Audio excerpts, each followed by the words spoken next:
There's a delusion which almost everyone has to some degree, and it causes enormous problems for the individual and for society collectively. When you think about your life and your possessions, would you say that you're wealthy, middle class, lower class? Very few people consider themselves to be fabulously wealthy. And yet if you look at it objectively, compared to almost all of your ancestors and almost everyone else in the world, you're fabulously wealthy. The clothes you're wearing, the uniformity of the threads and the thread count would have made those garments the best clothes on earth a few generations ago. The home that you're living in, I mean, indoor lighting, indoor plumbing, indoor cooling and heating, impossible to even imagine for most of our ancestors, and very few other people in the world have the quality of amenities inside their home that we have. I mean, just simple things like a mirror or a glass window. Only fabulously wealthy people could afford that back in the Middle Ages. Most of our ancestors could never dream of luxuries like this.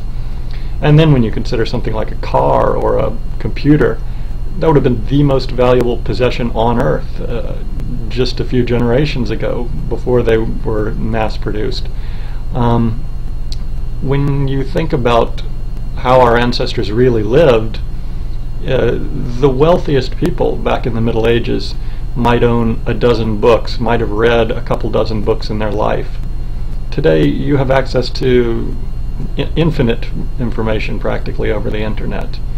You have the ability to travel around the world, see so many different cultures. That's something that no one could have had access to just a few generations ago without enormous expenditure and basically giving up years of their life and taking enormous risks. Back in the Middle Ages, the price of a serf's life, the price of most of our ancestors' lives, was 1 ounce of silver. A serf would work his entire life to save 1 ounce of silver, and then he could use that to buy freedom for his son.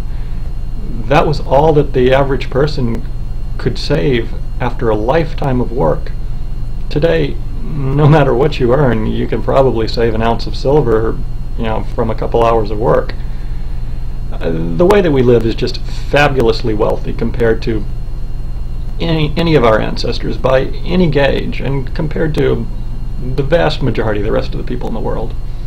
And yet most people think that they don't have enough money. They rarely consider themselves fabulously wealthy, when in fact they are. And this causes a number of extreme problems. I mean, first of all, it's a delusion that verges on insanity. The only reason we don't recognize it as an insane delusion is that everybody around us is suffering from it, and so it's seen as normal. Well, the first problem that this insane delusion causes is that almost everyone has at least mild level of dissatisfaction with the amount of money they have. Very few people wake up in the morning and say, "Oh, I am so grateful to be fabulously wealthy." And guess what? If you don't wake up and say that now, I don't care if you have $100 million, you'll never believe that you're fabulously wealthy. Because you already are, and if you don't believe it now, you'll never believe it, no matter how much money you have. You'll always compare yourself to the people that are living around you, and you'll always live around people with the same amount of wealth. You'll tend to gravitate towards them, probably. And you'll always say that I'm only average, I don't have enough money. You'll always have a moderate level of dissatisfaction, and there are a lot of people that we consider fabulously wealthy that have this same delusion and this same moderate level of dissatisfaction. More than just a moderate level of dissatisfaction in your life, though, it causes people to lose their entire lives, to be enslaved to this delusion. People go to work for 50 hours a week so that they can afford, some moderate level of additional luxuries because they think that they don't have enough. And collectively our society is depleting the Earth's resources and doing incredible damage because collectively everybody suffers from this insane delusion. It's not a harmless thing. The other enormous problem that this delusion causes is that it actually makes people far less efficient at really earning money. When you think about it on a large scale, you may notice that pretty much everything in life that you're grateful for, you tend to get more of, and everything in life that you're not grateful for, you tend to lose what you already have. And the same is true for money. If you're not grateful for the amount of wealth that you already have, it becomes very difficult to earn more, and you tend to lose what you already have. Because once you have a sense of lack related to money, then it's very easy for fear and greed to creep into your life. And I think you see this most clearly when you're trading.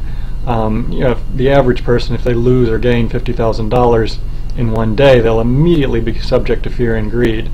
If they gained $50,000, they'll think, oh, if I had just leveraged twice as much, I would have gained more. So they'll start leveraging more and they'll blow their account.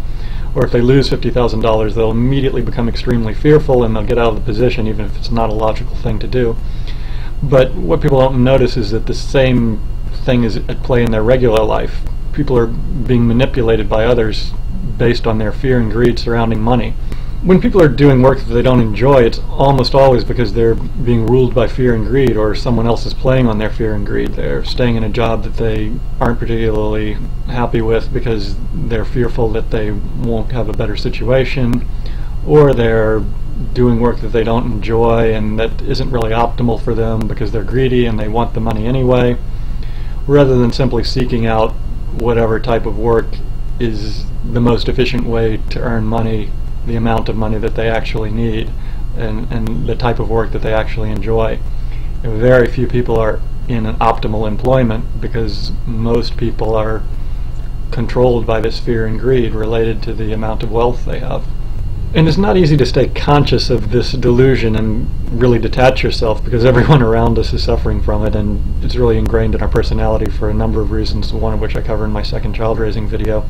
But if you can become conscious of it and escape it, then immediately you're extremely wealthy, because you recognize the reality of your situation. And if you can't escape it, then no matter what, no matter how much money you gain, you'll always have the mentality of a pauper. You'll always consider yourself lacking in wealth.